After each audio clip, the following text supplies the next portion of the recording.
तो परमात्मा उस दिन के बाद सन 1995 में इतने 21 साल के बाद इतने पाठ हम घर घर पाठ किया करते थे, 3 दिन पाठ करते थे। और एक दिन पहले जाना पड़ता था। ये दास स्वयं सेवा करता था, घर घर जाके उनके सब जहाँ हमने पाठ करने का स्थान देखना होता था उसकी सफाई करते थे। कईयों का देख का कमरा होता बड़ा सा, उसी में पाठ भी करना, उसी में खाना भी बनाना, उसी में खाना भी उसी में, सोना भी उसी में। तो उस ढंग से अपनी सेटिंग कर लेते हम, इतनी जगह हम पाठ कर लेंगे। तो मेरा जाना अति आवश्यक था उस समय, क्योंकि ये स्टार्ट था भक्ति का और स्टार्ट था इस 500 यज्ञ करने का।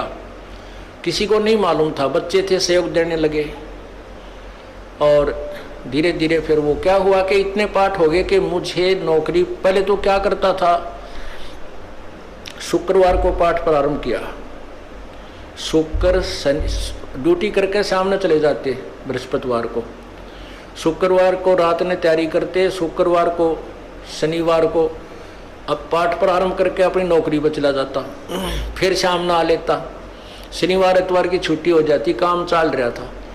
वो हफ्ते में हुए, फिर होने लगे डेली। अब अफसर भी दुखी और मैं भी दुखी, तो फिर उस दिन रिजाइन कर दिया परमात्मा के नाम पर। 18 साल की नौकरी होगी थी मेरी। हालांकि कुछ और भी हमारे साथी कह रहे थे भाई अभी 2 साल और डट जाओ आपकी पेंशन बन जाएगी। वाह भैया, पेंशन तो करा कितनी बार होगी, जो पेंशन ई बनेगी ना या कद्दे नहीं बनी थी, या असंख्य जन्मों की पेंशन बन जाएगी। तो वो तो इस बात को नहीं समझे थे, उन्होंने तो मुझे मूर्ख ही समझा। और दास की सौभाग्य था कि मुझे नौकरी या मजदूरी मिल गई भगवान और उसकी पुण्यात्माओं को दलदल से निकालने की। कहते आत्म प्राण उद्धार ही ऐसा धर्म नहीं और।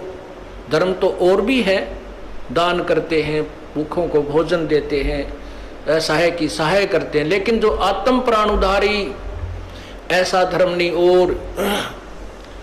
धर्म तो ये भी है जो गौशाला बना रखी है, धर्म वो भी है जो चिड़िया ऊपर चुग्गा डाल देते हो पशु पक्षियों को, वो भी विकलांगों के जो ऑपरेशन वगैरह कराए जा रहे हैं वो भी धर्म है, अनाथ आश्रम है वो भी धर्म है। लेकिन जो आज गौ हैं उनकी सेवा कर रहे हैं, अच्छी है, क्योंकि कोई भी प्राणी है, चाहे भैंस है, पशु है, कोई किसी प्रकार का, सबकी सेवा हमने इसी दृष्टिकोण से करनी चाहिए, क्योंकि सब में एक जैसा जीव, वो भी धर्म है। लेकिन अब तो वो आज वो गाय है, आज कोई भैंस है और जन्म होने के बाद फिर वो सूअर की जूनी में जा सकती है, उस बीमारी तो कौन छुटाएगा उसको। तो ये ज्ञान, ये भक्ति, ये आत्मा इस जीव को उद्धार करेगी। वो फिर 84 लाख योनियों में नहीं जाएगा, या तो मनुष्य शरीर होगा, नहीं सतलोक चला जाएगा। तो कहते हैं आत्म प्राण उद्धारी ऐसा धर्म नहीं और।